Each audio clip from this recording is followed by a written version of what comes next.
¿Qué tal, estudiantes de tercer año de secundaria del Colegio San Benito de Palermo? Bienvenidos al tercer bimestre. En esta semana número 1 vamos a ver el tema de nomenclatura inorgánica. En la parte de nomenclatura vamos a aprender a nombrar y a formular a los compuestos químicos inorgánicos.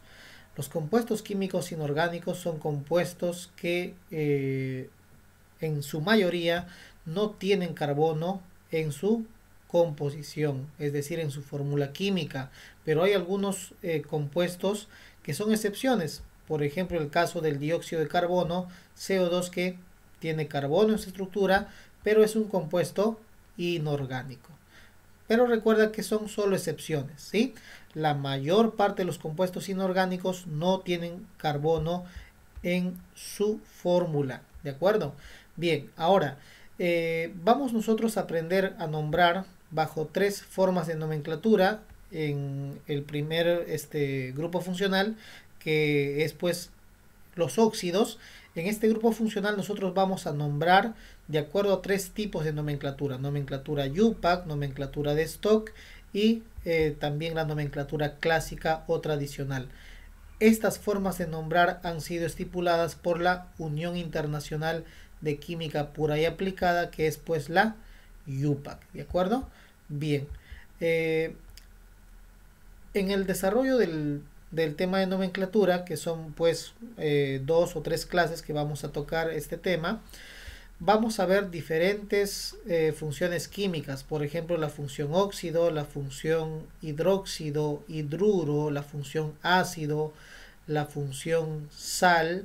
Vamos a estudiar a todas estas familias, ¿correcto? Bien, aquí tenemos un cuadro que nos resume cómo se obtienen, por ejemplo, estos grupos funcionales.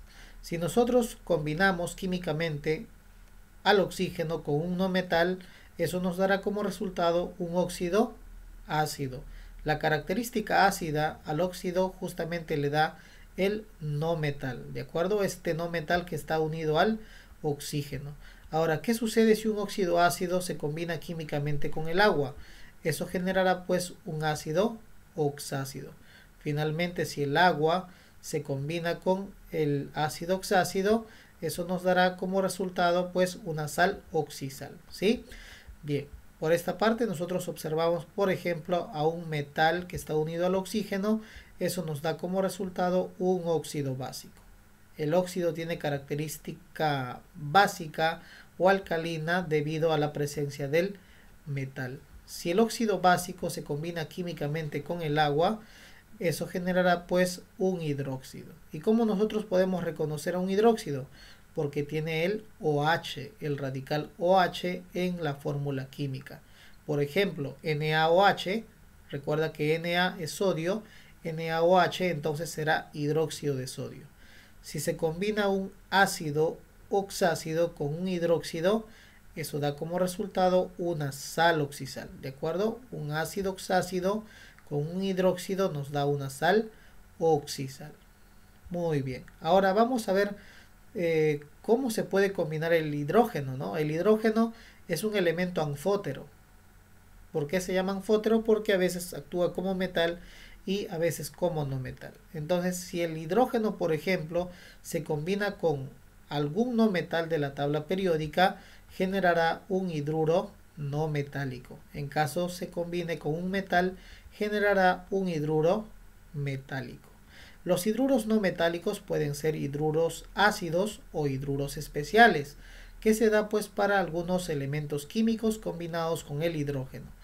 Ahora, si un hidruro ácido se combina con el agua, eso generará un ácido hidrácido, ¿correcto? Un ácido hidrácido. Y si dicho ácido hidrácido se combina con un hidróxido, generará una sal aloidea. Bien, eso en resumen acerca de las familias, pues, de la parte de la química inorgánica, de los compuestos químicos inorgánicos. Como les estaba mencionando, nosotros vamos a nombrar a los compuestos químicos bajo tres formas de nomenclatura. Entonces, en esta parte observamos, por ejemplo, dice, ¿no? Tipos, nomenclatura tradicional o clásica. ¿Cómo reconocer a la nomenclatura clásica o tradicional? Es muy sencillo, puesto que en esta nomenclatura se hace uso de el prefijo hipo y el sufijo oso. Se utiliza también el sufijo ico, así pues colocado al final del nombre del compuesto químico, ¿sí? También el sufijo oso, y también se puede hacer uso del prefijo hiper o per y el sufijo ico. Entonces, si nosotros observamos en el nombre estas terminaciones ico, oso, o en todo caso observamos también a los prefijos hipo y per, diremos que este compuesto está nombrado bajo la forma de la nomenclatura clásica o tradicional. Esa es la forma de reconocer. Existe otro tipo de nomenclatura que es la nomenclatura stock. En este tipo de nomenclatura, jóvenes, en este tipo de nomenclatura, al final del nombre se coloca entre paréntesis el número en romano. Y ese número en romano indica el estado de oxidación del elemento químico que está combinado, ya sea con el oxígeno en el caso de óxidos o ya sea con el hidrógeno en el caso de hidruros. Muy bien. Aquí ustedes tienen una tablita que les va a ayudar a poder identificar los estados de oxidación, que son las cargas de los no metales. Por ejemplo, el estado de oxidación del flúor es -1, del cloro, bromo, yodo, que son halógenos, ya saben que son todos los impares hasta el número 7, ¿no? +1, +3, +5 y +7. Y así pueden dar lectura pues a los diferentes estados de oxidación de los otros elementos no metálicos. En la parte de la nomenclatura UPAC o sistemática, que es la más sencilla y la que se utiliza más, esta nomenclatura utiliza los prefijos, por ejemplo, mono para 1, di para 2, tri para 3, tetra para 4, penta para 5, hexa para 6 y así sucesivamente. Entonces nosotros, recordar chicos, vamos a saber que estamos trabajando por ejemplo con la nomenclatura stock cuando tenemos al final del nombre el número en romano que indica el estado de oxidación del elemento químico que está unido ya sea al oxígeno o al hidrógeno, en el caso de óxidos e hidruros, que van a ser las dos primeras familias que nosotros vamos a estudiar. ¿Cómo reconocemos que un compuesto químico está nombrado según la forma UPAC o sistemática? Porque utiliza los prefijos mono, di, tri, tetra, penta, hexa, etc. ¿De acuerdo? Bien, ¿qué es la valencia? La valencia es la capacidad que tiene un átomo de utilizar sus electrones de valencia. Por lo general, la valencia es el estado de oxidación sin el signo. ¿De acuerdo? Sin el signo. Muy bien, si nosotros hablamos de estado de oxidación, hablamos de carga. Aquí dice estado de oxidación. El estado de oxidación es una carga y una carga puede ser positiva o puede ser negativa. En el caso de los metales, sabemos que los metales pues se cargan positivamente, puestos que estos elementos se oxidan. Y cuando un elemento se oxida, se carga positivamente, lo cual indica pues que pierde electrones, ¿de acuerdo? Pierde electrones. Hay elementos, por ejemplo, que son anfóteros, que a veces actúan como metal y a veces actúan como no metal.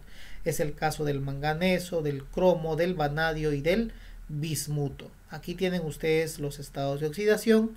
Por ejemplo, el manganeso, con estado de oxidación +2 y +3, actúa como metal, y con estados de oxidación +4, +6 y +7, actúa como no metal. Bien, reglas para determinar el estado de oxidación. Cuando los elementos químicos están solos, es decir, están como átomos libres sin combinarse químicamente con algún otro átomo, su estado de oxidación es igual a 0. Su estado de oxidación es igual a 0. ¿Qué más debemos tener en cuenta cuando vamos a hacer los cálculos? Que el estado de oxidación del hidrógeno es +1, por lo general, solo en el caso que esté pues formando hidruros metálicos, su estado de oxidación es -1. El estado de oxidación del oxígeno es -2, excepto en peróxidos. Por ejemplo, en el peróxido de hidrógeno, que es un compuesto químico presente en el agua oxigenada, donde su estado de oxidación es -1. ¿De acuerdo?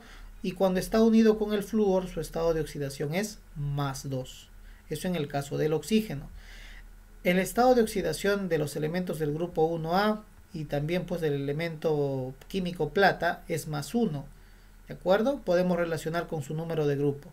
Para los elementos del grupo 1A su estado de oxidación es +1. De los elementos del grupo 2A, es decir, de los alcalinos tercios, su estado de oxidación es +2.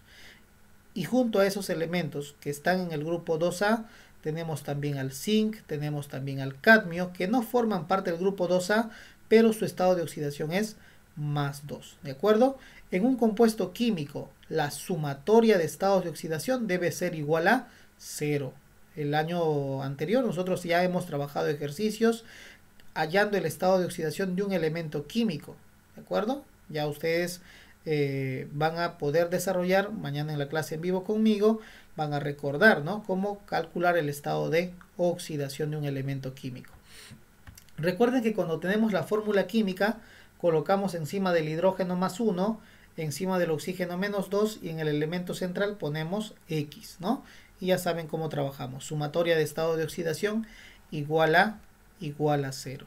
Y en el caso que se trate de un ion poliatómico, la sumatoria de estado de oxidación será pues igual a la carga del ion.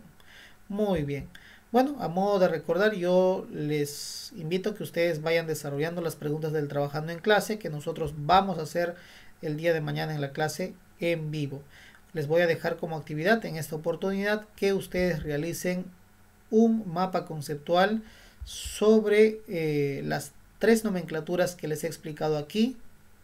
¿Sí? Se van a guiar del material, realizan ese mapa conceptual de tal forma que ustedes van a resumir esta parte de la teoría que tenemos en nuestra ficha. Muy bien, muchas gracias. Hasta aquí el video, ¿sí?, de esta semana. Nos estamos viendo en el siguiente tema, que es nomenclatura inorgánica, ya la parte de óxidos. Muchas gracias, que estén bien. Buen día para todos.